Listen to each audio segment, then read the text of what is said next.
All right, guys, welcome to episode 2 of the TJ 5-inch stretch. As you saw in part 1, hopefully, we got the center section knocked out from Rock Krawler. It's the old X Factor frame rails that wrap around the both sides of the frame, and then the actual skid pan that goes underneath.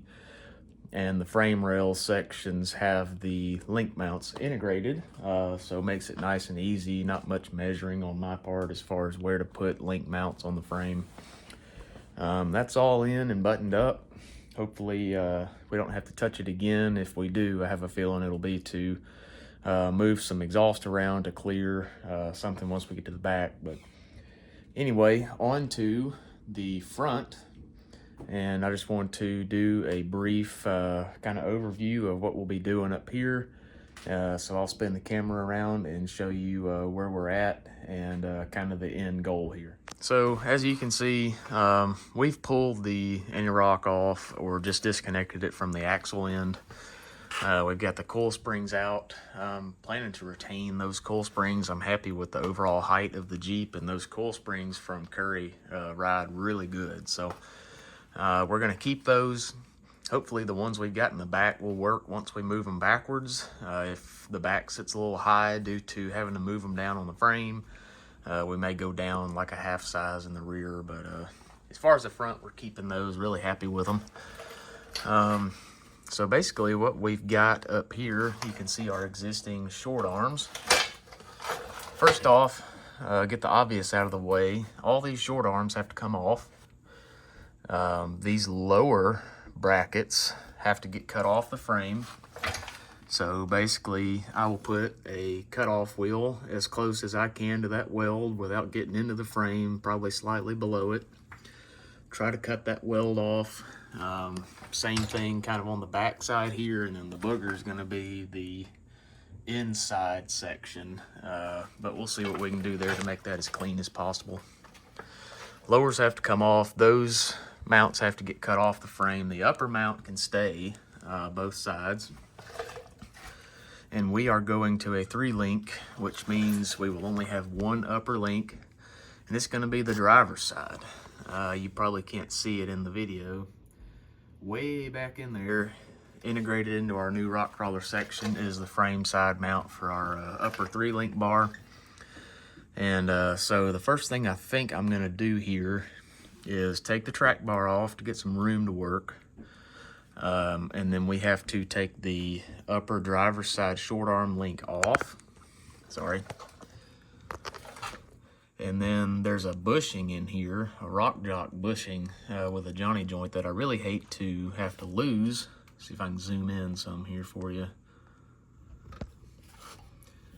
So that in here is the race for the bushing that drives into the top of the center section of the differential. And to run what Rock Krawler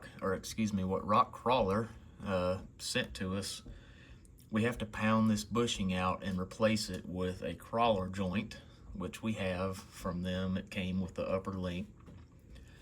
So like I said, I think I'm going to get this track bar off and out of the way since we've got to replace it as well. And then I'm going to try to see the best way to pound this bushing out once we disconnect this arm.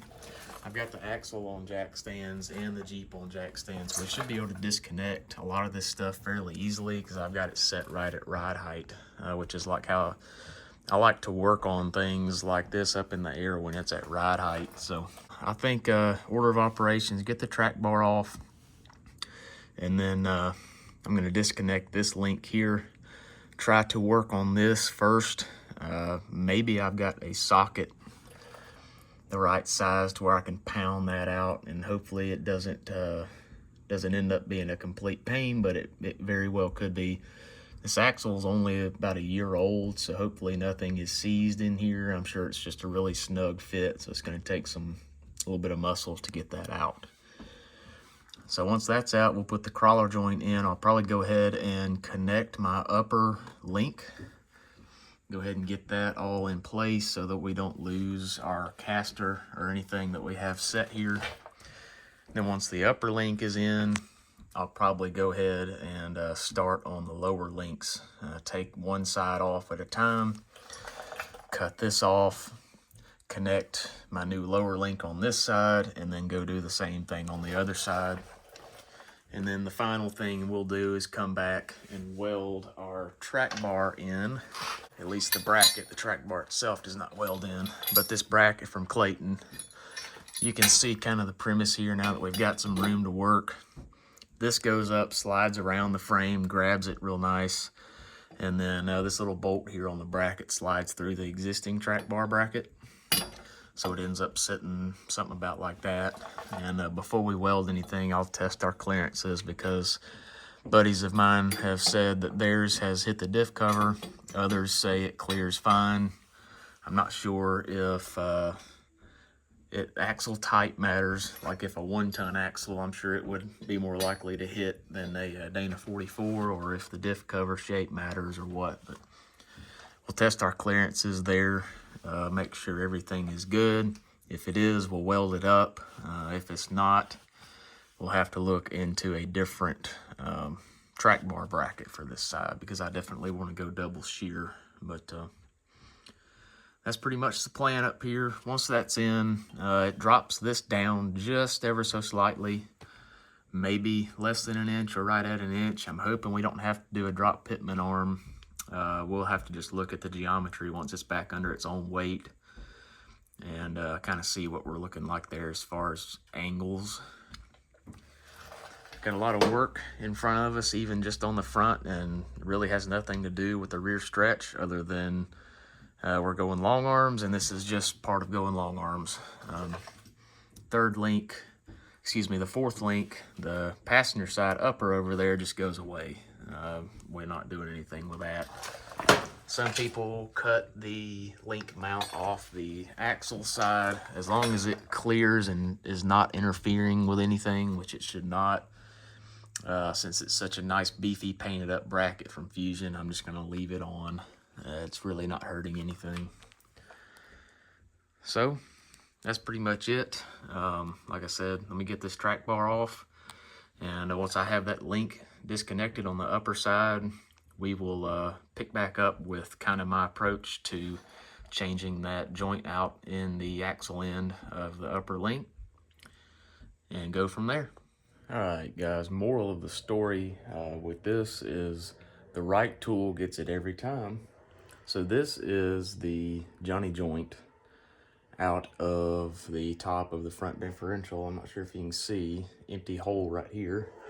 Flip the camera around in a second, but I just wanted to hit on, we pounded on this thing for probably 20 or 30 minutes with a hammer, zip tied the PSC ram assist lines up out of the way so we wouldn't booger any of that up, and used heat and everything like that, and it would not budge. So me being stupid, forgot that I had a ball joint press. So ball joint press got this out in about 5 minutes. Probably would have been quicker than that if I could have found my 21 millimeter box wrench that fits my UTC ball joint press, OTC, I'm sorry.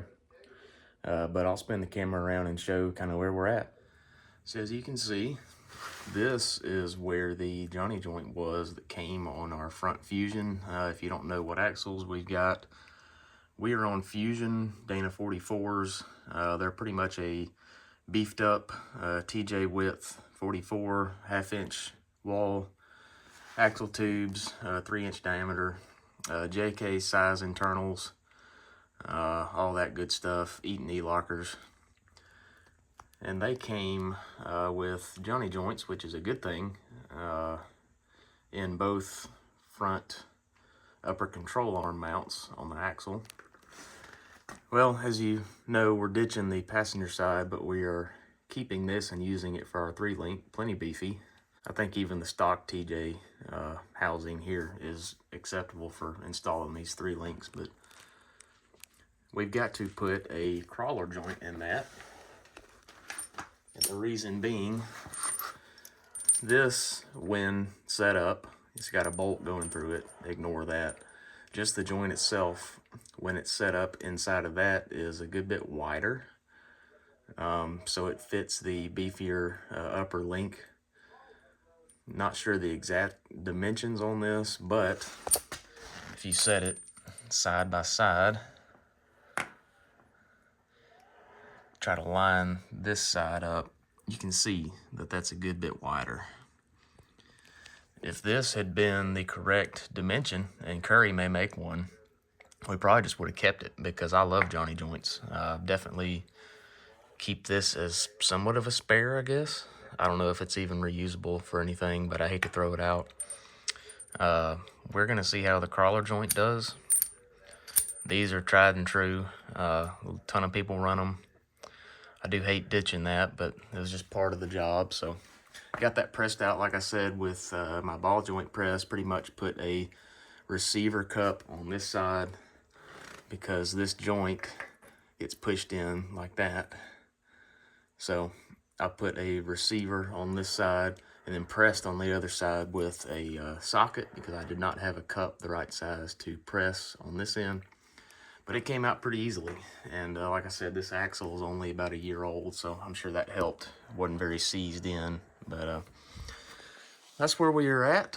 The front track bar is off and laid on the ground over there. There she is. That was a good track bar. It's just not double shear, which is what I really want. So, but as of right now, the goal for tonight is to just get this crawler joint pressed into this hole here, and so tomorrow we can start installing our links. So there's our new, what Rock Krawler calls build a ball. It's their crawler joint in the axle end, and as you can see, we now have one upper control arm attached, running back to connect to our new frame section. And as I'm sure you can tell, we've got a little bit of work done since we picked the camera up last, so I apologize for that. But I wanted to get this side knocked out just so, honestly, I could film the other side as far as the lower control arm. So there's your lower Rock Krawler front link, your upper Rock Krawler front link.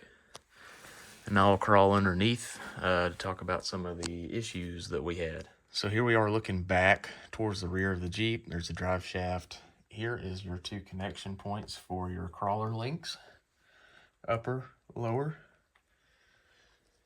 Nothing in the instructions says anything about clearance problems for the upper link. Obviously, the lower link, you've got to get rid of your lower control arm mount on the frame side. But we ran into clearance issues with the upper link, and I'm not sure why that is. I'm thinking it has something to do with the Fusion having the upper link mount over the diff, maybe offset to the driver's side a little bit compared to stock, which would in turn push this arm that way. But I'm not too positive. We actually had to remove our upper control arm frame side mount. This is part of it, and then it had a second part that stuck out pretty much directly above this arm. And when I went to cycle, our upper was getting into that bracket, which was probably about right in here somewhere. So we had to remove part of that. Also, not sure if you're going to be able to see those lines up there, which include the fuel line. That's the big bracket you see. There's a brake line in there, some return lines, and some wiring that was also getting in the way. So I actually had to eliminate the frame mount. There's a little bracket, this right here, clamps all those lines onto the frame. I had to pull that off and kind of bend and reroute some of these lines up out of the way of that upper link. But we've got our clearance now, so we should be good there. I just wanted to point that out. If you have a factory axle, you may not hit that. I'm really not sure why I had that problem. Nobody I talked to that runs this kit ran into that. But not too big of a deal, just a little extra cutting. Other than that, pretty straightforward. Lower link went in easy.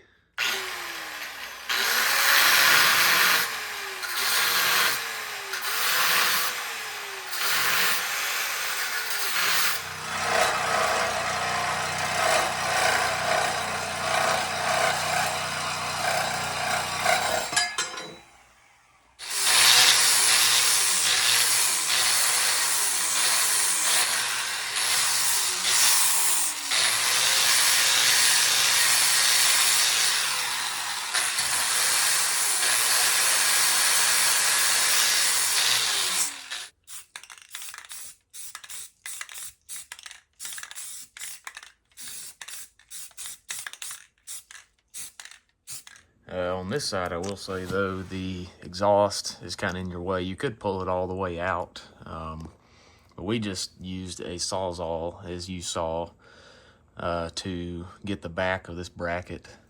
I used the cutoff wheel again for the front, and then just made a slice down the bottom so I could pull the front section out and get a Sawzall blade in there and cut the back off. So wasn't too bad. Thankfully, the stock control arm steel is not very thick. I think it may be an 1/8 inch. No more short arms. Uppers out. Lowers out. I don't know whether I should pull that joint out of there or not. I don't guess it matters. Probably never use it again. It'd be a headache to cut that off. It would look clean, but we're gonna leave it for now. It doesn't get in the way of anything.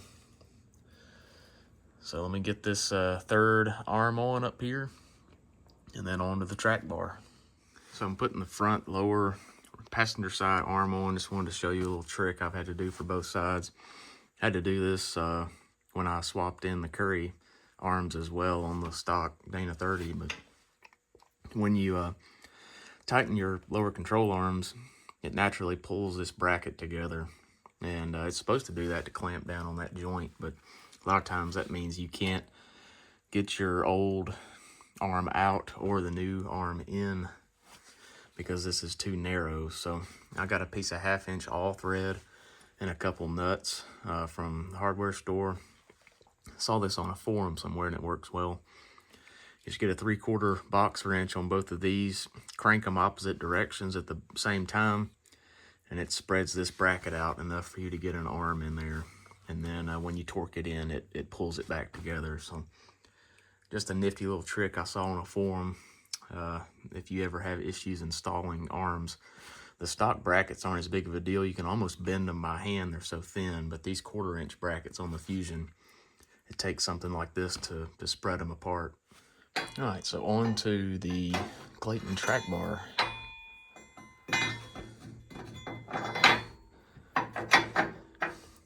That's about how that goes on. I've got a spot on the frame cleaned off here. You actually weld to your existing track bar bracket as well. So this pretty much gets bolted into place right there. I will tack it in, see how we're looking, go ahead and put the track bar in, make sure our clearances are good. If they are, and if we don't hit the diff, fingers crossed, go ahead and fully weld this in around the frame, and that's about it.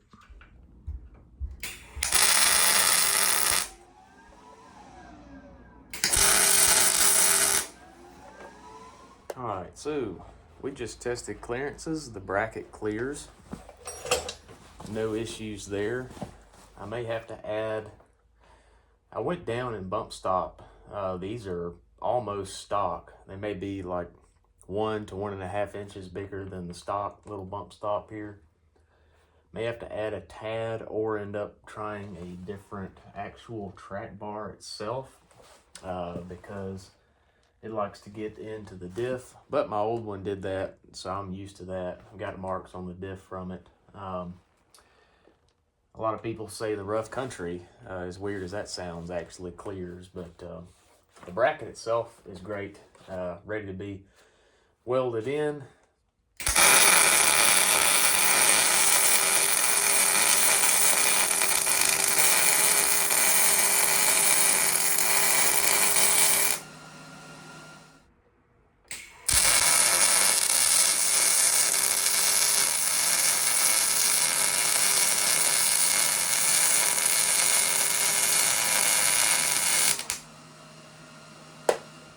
There's your Clayton track bar bracket and track bar mounted up.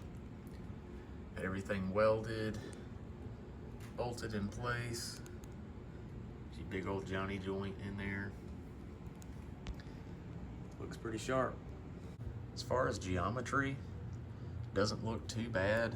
I think I'm gonna run it as long as I don't have much bump steer on the road. If it gives me issues on the road, may try a drop pitman arm, but from the eye, it doesn't literally look too bad. What you basically want to do is draw a line straight from where the track bar bolts in to the other end.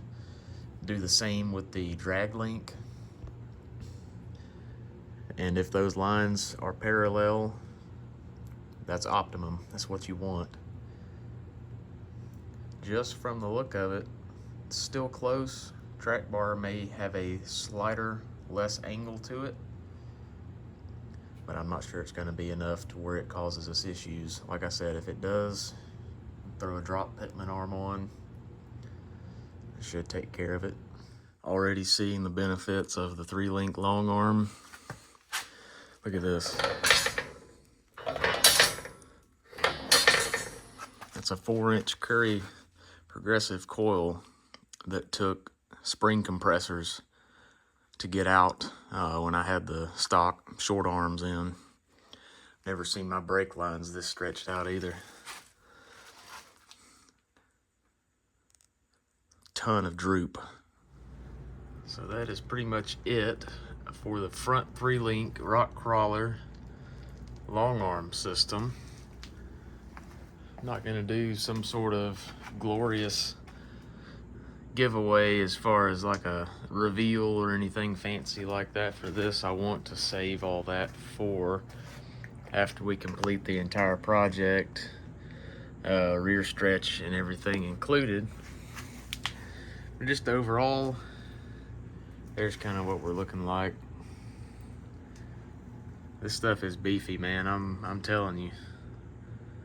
I'm used to short arms, but even for long arms, I feel like these are stout.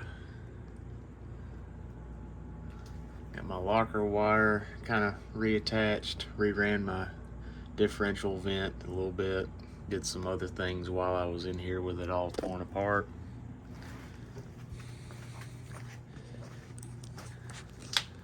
Then there's your Clayton track bar bracket all welded up. Not too sad about the welds. For me being so new at all this, I feel like it could be worse. Shot it with my favorite paint, just some Rust-Oleum satin black. I have given it a test drive, just ran it down the road to make sure everything still works like it should. So there's how she sits. I guess you notice we have turned the Jeep around. This is where it will stay for a long time, probably the next 2 months or so. With the 3-month-old, I can only get so much done. Really limited to Saturdays and Sundays. Weekdays, especially with it being pitch dark outside by 5 o'clock, you can't really get much done. So I've got the rear positioned right by my little fab table and the miller. I pull the rear axle out, set it somewhere in here where I can still back my truck in because it's like 10 degrees outside right now. And here's where the stretch will happen. All right, guys, thanks for watching part 3, technically part 2 of the actual work. But thanks for watching this episode of the Stretch series. Next up, we'll be pulling the rear end out, getting ready to stretch out the back. So I hope you stay tuned for the next episode. See y'all.